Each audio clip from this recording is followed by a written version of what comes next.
CG board कक्षा 10वीं के विद्यार्थियों को सामाजिक विज्ञान सब्जेक्ट से अध्याय 11 से देखो 1 से लेकर अध्याय 10 तक तो मैंने पूरा प्रश्न बता दिया आईएमपी।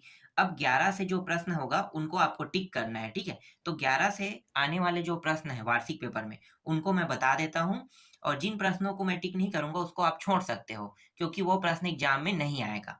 तो जो आने वाले हैं वो मैं दिखा देता हूँ। तो सामाजिक विज्ञान के अध्याय 11 में दिया हुआ है 20वीं सदी में संचार माध्यम दिया हुआ है, ठीक है। इससे जो जो प्रश्न एग्जाम में आएगा उसको मैं बता देता हूँ। और ये जो परीक्षा बोध है ना, इसमें आप लोग टिक कर लेना। और परीक्षा बोध में जो एक एक नंबर के जो प्रश्न दिए हैं वस्तुनिष्ठ, उसको इसी से पढ़ना है, ठीक है।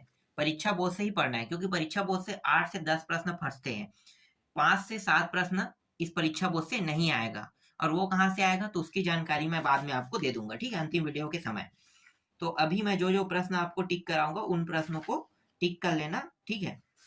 चलो मैं दिखाता हूँ। तो आप लोग आ जाओ डायरेक्ट दीर्घोत्तरी प्रश्न में। दीर्घोत्तरी प्रश्नों को टिक करना है, ठीक है। तो देखो, एक प्रश्न तो ये है पहला, फिल्म के आने से पहले लोगों का मनोरंजन कैसे होता था? फिल्म और उन साधनों के बीच आप किस तरह अंतर और समानता देख सकते हैं? तो ये अपने शब्दों में लिखना है आपको, ठीक है। चाहे याद करना चाहो याद कर सकते हो, नहीं भी करोगे तो भी कोई दिक्कत नहीं है। आप लोगों को पता है कि पहले एंड्रॉइड मोबाइल नहीं था, तो उससे पहले क्या था, छोटा वाला मोबाइल था ना। तो वैसे ही तो है, पुराने जमाने में लोग कैसे रहते थे, अब कैसे रहते हैं, इसके बारे में आपको सोच के लिखना है। तो ये प्रश्न आपसे बन जाना चाहिए, इसको याद करने की जरूरत नहीं है। हाँ, एक बार पढ़ लेना कि ये चीज ऐसा ऐसा होता है, उसको टिक कर लेना कि हाँ ये चीज है। टिक करके उसको जोड़ के ना अपने शब्दों से एक बड़ा उत्तर बना सकते हो, ठीक है।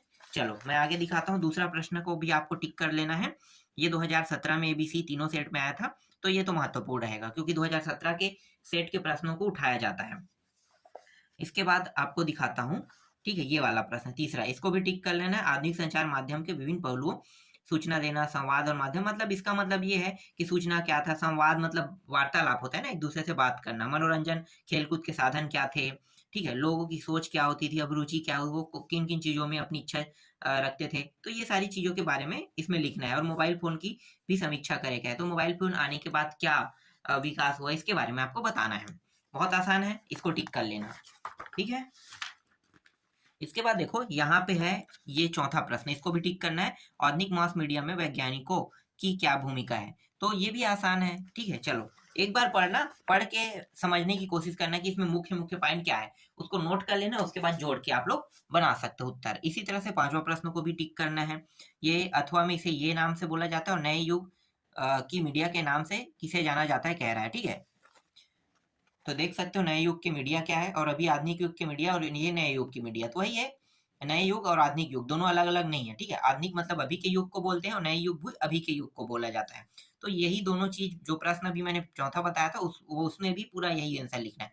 व्हाट्सएप, इंस्टाग्राम, टेलीग्राम, ठीक है, ये अभी अभी आए हैं, तो ठीक है आप बता सकते हो। चलो आगे दिखाता हूँ। इसके बाद छठवा को आपको टिक कर लेना है। देखो संचार के माध्यम क्या है, टेलीफोन, टेलीग्राफ, रेडियो, ये सब है, इसके बारे में लिखना है। तो आप लोगों को पता है टेलीग्राम आप लोग चलाते हो, ठीक है। उसमें उसमें क्या करते हैं, टेलीग्राम में, टेलीग्राम में बहुत से चीजें होती है, वहाँ पे अकाउंट बनाया जाता है, वहाँ पे ग्रुप शेयरिंग है, चैटिंग ऑप्शन है, ठीक है, वो सब चीज बता सकते हैं। टेलीफोन में क्या होता है, बात करते हैं। रेडियो में क्या होता है, हम इसे सुनने के लिए उपयोग करते हैं रेडियो। तो इस तरह से आप बता सकते हैं, एक प्रकार से निबंध है, समझो, ठीक है। आगे देखो, इसके बाद ये जन संचार माध्यम के लाभ व हानि, ये प्रश्न भी आपको याद करना है, ठीक है। तो लाभ और हानि क्या है, जन संचार माध्यम मतलब एक दूसरे से वार्तालाप करने को जन संचार कहते हैं। तो बात करने से लाभ क्या होते हैं और हानि क्या होते हैं, ठीक है। तो ये बता सकते हैं, जैसे कि मीडिया वाले लोग क्या करते हैं, जब चुनाव होता है तो एक दूसरे से वार्तालाप तो करते हैं ना, तो उससे क्या पता करते हैं वो लोग कि कौन किस पार्टी के पक्ष में है, कौन किसके पार्टी, मतलब ये इंसानों की अ, बाकी जो सोच है, जैसे कि कोई वोट किसे देने वाला है, लगभग लगभग कौन पार्टी जीतने वाला, तो इसके क्या है, अनुमान लगाया जाता है ना। तो वैसे ही जनसंचार माध्यम, ठीक है। आगे देखो, इसके बाद इसको भी टिक कर लेना है। भारत में गरीब जनता पर मुद्रण संस्कृति क्या क्या असर हुआ, ठीक है। मुद्रण मतलब पैसे की बात कर रहा है, तो मुद्रण संस्कृति, और ये संस्कृति भी बोल रहा है, ठीक है। मुद्रण मतलब हम पैसे समझते हैं, और ये संस्कृति कह रहा है, तो ये उसी प्रकार से होगा कुछ। देखो यहाँ पे बता भी, छापेवाने में नौकरी मिली, ठीक है, तो मतलब पैसे से संबंधित है, नौकरी उकरी भी बोल रहे हैं। तो आगे देखो, 20वीं सदी में अखबार की भूमिका पर प्रकाश डालिए। तो भाई अभी के तो बहुत हाई हो चुका है ना, छोटी छोटी खबरें भी छप जाता है पेपर में। चलो आगे देखते हैं। इसके बाद अध्याय 12 देखेंगे। इसमें 9 प्रश्न ही है, 9 प्रश्नों को आपको देखना है। ठीक है, ये अध्याय 12 है। अध्याय 12 में क्या है, भारत के संविधान का निर्माण दिया हुआ है। ठीक है, इससे कौन कौन से प्रश्न आने वाले हैं मैं बता देता हूँ। परीक्षा बोर्ड में ये भी टिक है, आप लोग अपने परीक्षा बोर्ड में टिक करते जाना। तो जिन जिन प्रश्नों को टिक कराया जा रहा है, सिर्फ वही प्रश्न आपको पढ़ना है। ठीक है, यहाँ पे देखो ये जो है लघुत्री दिखाई दे रहा है ना, तो लघुत्री में ये वाला जो तीसरा प्रश्न है इसको देखना है। अति लघुत्री आपको नहीं देखना है। ठीक है, लघुत्री देखना है। ये संविधान सभा का गठन किस सीमा तक लोकतांत्रिक था। ठीक है, तो ये 3 नंबर के हिसाब से 2 प्रश्न 3 नंबर में आ सकता है, तो ये इंपॉर्टेंट है। ठीक है, और 3-3 नंबर करके कुल 6 नंबर। यहाँ पे देखो ये प्रश्न है, संविधान सभा के संविधान निर्माण में लोगों की भागीदारी को बढ़ाने के लिए क्या कदम उठाए गए। ठीक है, ये प्रश्न आपको टिक कर लेना है। फिर दीर्घोत्री को देखना है डायरेक्ट। दीर्घोत्री में देखो 6 नंबर के प्रश्न रहेगा। स्वतंत्र भारत के संविधान और 1935 के अधिनियमों में किस तरह के अंतर थे, ये अंतर क्यों थे। ठीक है, इसे देखना है, ये इंपॉर्टेंट है। तो इसके बारे में बताया गया, मताधिकार का अंतर था, आरक्षण सीटों का अंतर था, ये सब चीजें, स्वतंत्रता का अंतर था। तो ये आपको परीक्षा बोर्ड में मिल जाएगा, टिक कर लेना पहले। इसके बाद इसको याद करना है। ठीक है, इसके बाद देखो ये दूसरा प्रश्न, इसको भी भारत और नेपाल के संविधान निर्माण के संदर्भ में क्या क्या अंतर और समानताएं थी। ठीक है, इसको देखना है, ये इंपॉर्टेंट है। इसी तरह से संविधान की उद्देशिका को का हमारे दैनिक जीवन में क्या महत्व है, इसको देखना है। इसी तरह से देखो संविधान निर्माण की प्रक्रिया कैसे आगे बढ़ी, इस प्रश्न को देखना है। फिर हमें संविधान की जरूरत क्यों पड़ी। ठीक है, इसको देखना है। ये सब इंपॉर्टेंट प्रश्न, मतलब इन सभी को टिक करते जाना है।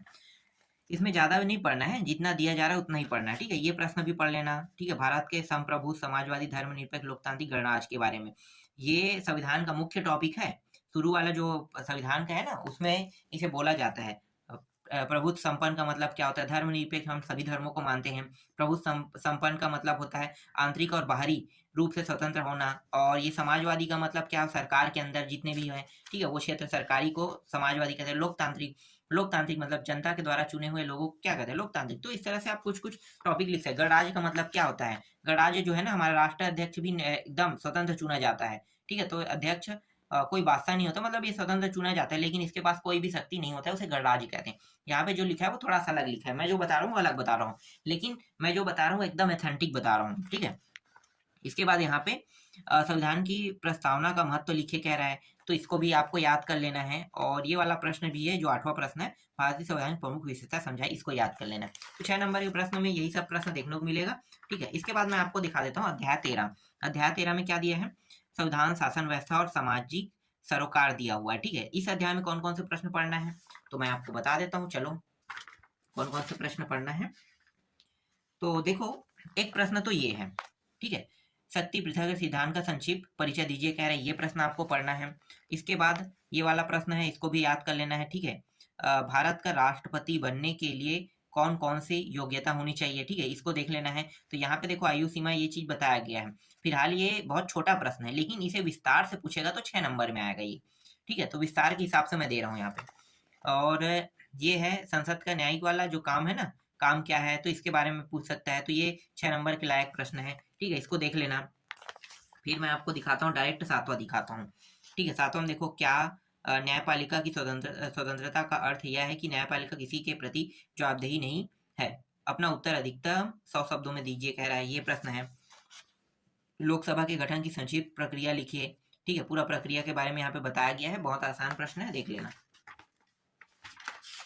और इसके बाद 9वां प्रश्न देखो संसद वाला है। ठीक है, इसको भी टिक कर लेना है। 10वां प्रश्न को भी टिक कर लेना है। 11वां प्रश्न भी टिक कर लेना है। यहाँ से 2 प्रश्न फिक्स है आना। फिर 12वां प्रश्न है, 13वां प्रश्न है। ठीक है, इसको भी टिक कर लेना है। और 14वां प्रश्न आपको देखने की जरूरत नहीं है, मैं डायरेक्ट दिखा देता हूँ। 15वां प्रश्न। ठीक है, ये 15वां प्रश्न है। और ये रहा 16वां प्रश्न। इसके बाद दीर्घोत्री में जो प्रश्न है उसको भी देखना है हमें। जैसे कि ये पहला प्रश्न दीर्घोत्री में है, इसको आपको याद कर लेना है। ठीक है, इसको टिक कर लो। और ये 3 नंबर को देखना है, दूसरा को नहीं देखना है, 3 नंबर। फिर 4 नंबर प्रश्न ये है। ठीक है, 5वां नंबर प्रश्न देखो, इसको भी टिक कर लो। और ये जो है 6वां नंबर का प्रश्न, ये भी टिक करना है। 7वां को भी आपको टिक कर लेना है। ठीक है, ये भारत के राष्ट्रपति की शक्तियाँ के एकदम इंपॉर्टेंट ये प्रश्न रहता है, भारत के राष्ट्रपति की शक्तियाँ। ठीक है, ज्यादातर यही आते हैं। आगे दिखा देता हूँ मैं। इसके बाद आपको और कौन से प्रश्न देखने को मिलेगा, 8वां तो देखना नहीं है, 8वां में कुछ भी नहीं दिया, सिर्फ बकवास भरा है उसमें। फिर ये 9वां प्रश्न है, और एक है 10वां प्रश्न, इसको टिक कर लेना है। इतने प्रश्न हैं।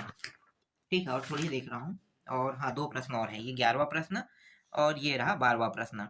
ठीक है, कुछ प्रश्न सेम टू सेम रहेगा उत्तर, तो कुछ प्रश्नों का उत्तर सेम टू सेम रहेगा, तो उनको आपको 2 बार पढ़ने की जरूरत नहीं। एक प्रश्न याद करोगे तो दूसरा प्रश्न ऑटोमेटिकली याद हो जाएगा। ठीक है, लेकिन प्रश्न जो है अलग तरीके से आएगा। ठीक, लेकिन उत्तर क्या रहेगा, सेम रहेगा। तो ये चीज भी आप लोग थोड़ा सा ध्यान देना। ठीक है, तो अभी मैं आपको सिर्फ 14 अध्याय तक बता रहा हूँ, बाकी जो बचा है उसको नेक्स्ट वीडियो में जल्दी बता दूंगा। और जितना बताते जा रहा हूँ अभी से रटते जाओ, पढ़ते जाओ। कम से कम रट नहीं सकते हो तो अभी पढ़ो, बस पढ़ के सीखो, समझो कि क्या कहना चाहता है। फिर जब परीक्षा के समय पढ़ोगे ना तो बहुत आसान हो जाएगा ये।